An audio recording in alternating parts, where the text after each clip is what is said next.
За шинэ засгийн газрын одоо бүрэлдэхүүнд орж ажиллах болж байгаа эрхэм сайд нарт бас ажлын амжилт хүсье.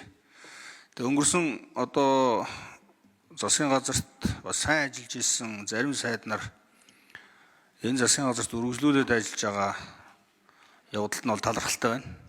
За жишээ нь манай Дэлгэр сайхан сайд байна, Учрал сайд, за Баццэг сайд, Наранбаяр сайд, Амар сайхан сайд гэх мэтлэн одоо сайд нартаа бол ажлын амжилт хүсэж байна. За мөн одоо шинээр томилогдож байгаа бас олон сайхан залуучууд сайд болж байгаад нь амжилт хүсье. За ялангуяа энэ Батамгалан сайдтай одоо энэ барилга орон сууцчлуулалтын сайдаар томилогдож байгаа явдалд нь бол баяр хүргэж амжилт хүсье. Тэгээ бидний одоо нэг чухал зүйл бол энэ нөгөө бүсчсэн хөгжил, за түүний ард дээр хөдөөгийн хөгжил гэж байгаа. Тэгээ барилга хотоолтын сайд одоо Батсуур сайд дээр сайдын үед эхлүүлсэн энэ орон нутагт орон сууцчлуулах энэ асуудлыг бол үргэлжлүүлээд ингээд яваасай гэж одоо танаас бол хүсэж байна. Таныг бол одоо бүрэн дүүрэн тэр тал дээр дэмжих баха гэж ингэж одоо бодож байна. За энэ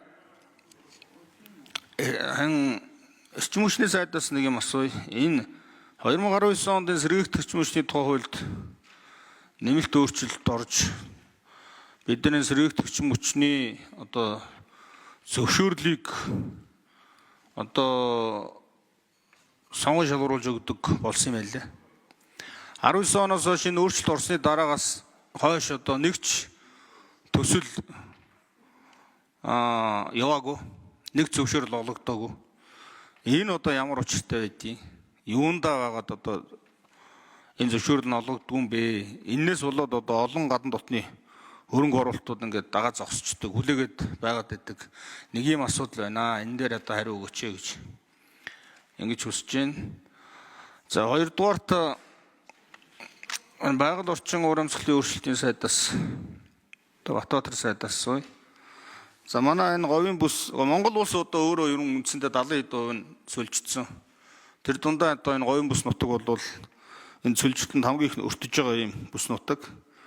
Тэгээ одоо түрүү бас одоо манай зарим гишүүд асууж байна. Гадаргын усыг одоо гоёроо чиглүүлэх тал дээр энэ одон туяа сайдын үед хийж хэрэгжүүлж ирсэн энэ ажлуудыг үргэлжлүүлэх зайлшгүй шаардлага байгаа.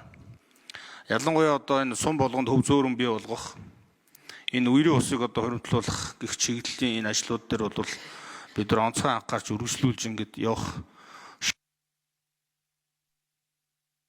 За мөнхөд гишүүндээ 1 минут нэмж өгье. Тэгэхээр зэрэг одоо энэ говийн бүс рүү энэ олон улсын одоо байгаль орчны чиглэлийн төсөл хөтөлбөрүүдийг чиглүүлэх тал дээр за одоо энэ гадаргын улсын одоо сая хэдхэн хоногийн өмнө одоо нээлттэй хийсэн тэр Онг цагаан бургастан усны төсөл нэтрийг бол одоо нэн тэргуунд явуулах юм шаардлагууд байгаа. Тэгээ энэ дээр одоо таныг нэлээд сайн судлаж за одоо хуучин одоо яамны боловсон өчнүүдтэй сайхан хамтраад ингээд ажиллахыг бол хүсэж байна. Тэгээд энэ төслүүд дээр бид нар одоо энэ байгаль орчин уур амьсгалын чиглэлийн одоо энэ бүх асуудлууд дээр бол өдөр тутам анхаарал хандуулж ажиллана. Тэгэхээр зэрэг одоо тантай хамгийн их харьцах, одоо хамтарч ажиллах ийм л одоо хүмүүс. Тэгээд тийм болохоор таныг энэ тал дээр илүү их ажиллаарай гэж ингэж хүсэж. Чойж сүрэн сайд хариулт өгье. За мөнхөд гишүүнээс олдонд хариулъя. 2019 онд сэргийгдэх эрчим хүчний тухай хуульд өөрчлөлт оруулаад тендерээр буюу уралдаан сонгон шалгаруулалтаар төсөл хэрэгжүүлэх ийм хуулийн өөрчлөлт орсон. Түүнээс хойш шинээр тусгай зөвшөөрөл бичигдээгүй байгаа нь үнэн. Гол шалтгаан бол нар болон салхины цахилгаан станц барьсан тохиолдолд нар ороод салхи зогссон үед бол бид нар энэ чадлыг аль нэг газар одоо нөөцлөх өчтэй ийм нөөцлөх бол агшин зүрт одоо майдамрлах чадвартай ийм станцууд байхгүй, газ юм уу усын станцууд байхгүй байгаа учраас өнөөдрийн байдлаар энэ тусгай зөвшөөрлүүд бичигдээ төсөлд явахгүй байгаа юм. Гэхдээ сүүлийн үед бид нар энэ Вьетнамын нэг хөрөнгө оруулалтын компани 400 мегаваттаар 4 цагийн одоо туршид гаргаж чадах ийм батарей станцуудыг 4 байршил дээр өөрийг хөрөнгө оруулалт барья гэсэн ийм шийдвэр гаргаад явж байна. Энэ батарей станц ашиглалтанд орсон тохиолдолд бид нар чадал нөөцлөг бүрдэж байгаа учраас 3 багц тендерийн бэлтгэл ажлыг хийгээд явж байгаа. Эхнийх нь бол баруун бүс дээр нийтдээ 60 мегаваттын нарны цахилгаан станц, 50 мегаваттын хөтөн чадалтай чадал нь бол 180 мегаватт цагийн багтаамжтай батарей хураагуурын станцын тендер зарлахаар төслийн бэлтгэл ажил хийгээд явж байгаа нэг ийм багц ажил байна. Хоёр дахь багц нь бол зүүн бүсийн эрчим хүчний систем толгогдохоор 55 мегаваттын нарны цахилгаан станц, 25 мегаваттын батарей хоримтлуур, эзлэх нь бол 70 мегаватт цаг багтаамжтай байхаар батарей ийм хоёр багц тендер зарлахаар эрчим хүчний тухай хуулийн дагуу бид нар бэлтгэл ажлыг хийгээд энэ ондоо багтаад ийм зорилго тавиад явж байгаа.